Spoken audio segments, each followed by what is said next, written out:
Assalamualaikum warahmatullahi wabarakatuh.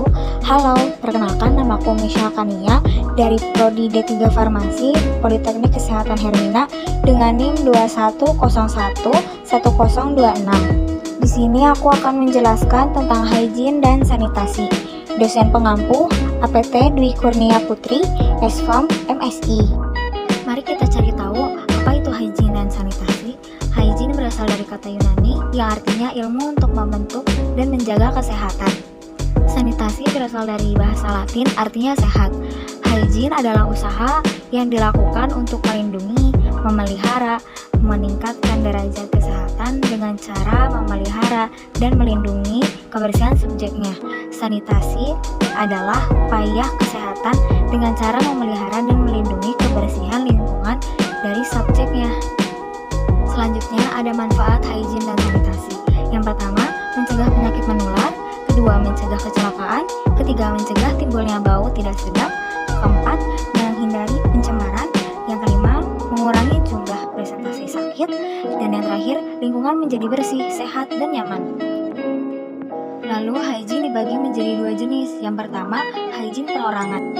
Hygiene perorangan mencakup semua segi kebersihan diri sendiri. Menjaga hygiene perorangan berarti menjaga kebiasaan hidup bersih dan menjaga kebersihan seluruh anggota tubuh. Yang kedua ada hygiene makanan bahan. Dipergunakan dalam pengelolaan makanan sebagian besar berupa bahan makanan nabati yang berasal dari tumbuh-tumbuhan seperti sayur, buah. Sedangkan bahan hewani berasal dari binatang seperti daging, unggas, ikan, dan lainnya. Lalu ada jenis sanitasi dibagi menjadi tiga. Yang pertama, sanitasi bangunan adalah penataan letak peralatan bangunan yang tepat agar ruangan terlihat rapih dan nyaman. Yang kedua, ada sanitasi peralatan. Peralatan yang mengalami kontak langsung dengan minuman atau makanan harus diperhatikan untuk menjamin mutu dan keamanan produk yang dihasilkan. Dan yang ketiga, ada sanitasi air. Merupakan faktor yang sangat menentukan kualitas dari makanan atau minuman. Karena air digunakan sebagai bahan baku untuk memasak, mencuci bahan makanan, mencuci alat-alat makanan, dan minuman, dan sebagainya. Lalu, contoh hygiene itu apa ya?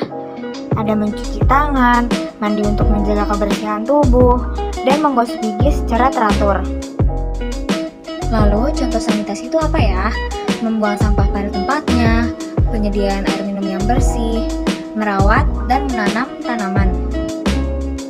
Selain ada hygiene dan sanitasi, ada juga sterilisasi dan disinfektan. Yang pertama, ada sterilisasi. Sterilisasi artinya bebas dari segala mikroba ataupun patogen. Tindakan untuk membuat suatu benda menjadi steril disebut sterilisasi. Sterilisasi adalah suatu cara untuk membebaskan sesuatu baik alat, bahan, media, dan lain-lain dari mikroorganisme yang tidak diharapkan kehadirannya, atau bisa juga dikatakan sebagai proses untuk membebaskan suatu benda dari semua mikroorganisme baik bentuk vegetatif maupun bentuk spora. Lalu ada disinfeksi. Disinfeksi yaitu membunuh mikroorganisme penyebab penyakit dengan bahan kimia atau secara fisik.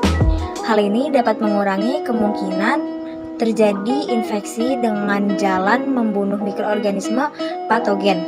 Disinfektan yang tidak berbahaya bagi permukaan tubuh dapat digunakan dan bahan ini dinamakan antiseptik. Antiseptik adalah zat yang dapat menghambat atau menghancurkan mikroorganisme pada jaringan hidup, sedangkan disinfektan digunakan pada benda mati.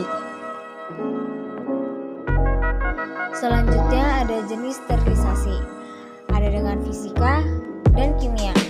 Yang pertama fisika, pemanasan dengan basah dan kering. Yang kedua radiasi, bahan-bahan plastik, contohnya kateter, plastik sirkuit injeksi, dan sarung tangan. Yang ketiga ada filtrasi atau penyaringan. Bahan sensitif panas, contohnya radioisotope dan kimia toksik. Yang keempat ada filtrasi cairan, contohnya membrane selulosan. ada filtrasi udara, contohnya HEPA. Lalu ada dengan kimia, yaitu 1. Uap formaldehida atau hidrogen peroksida untuk sterilisasi filter HEPA pada BSCS.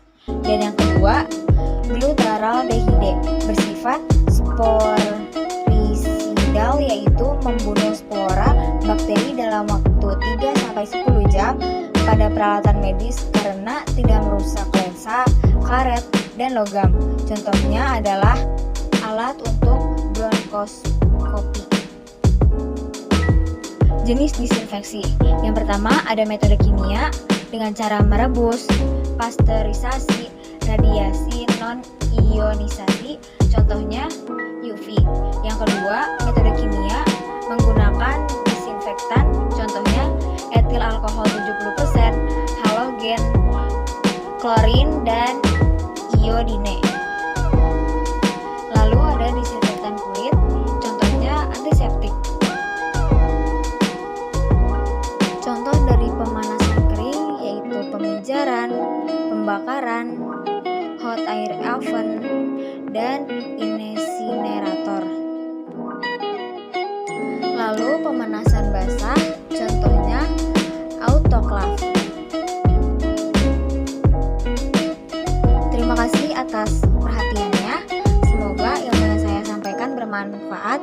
Mohon maaf bila ada kekurangan atau kesalahan kata. Sekian dan sampai jumpa.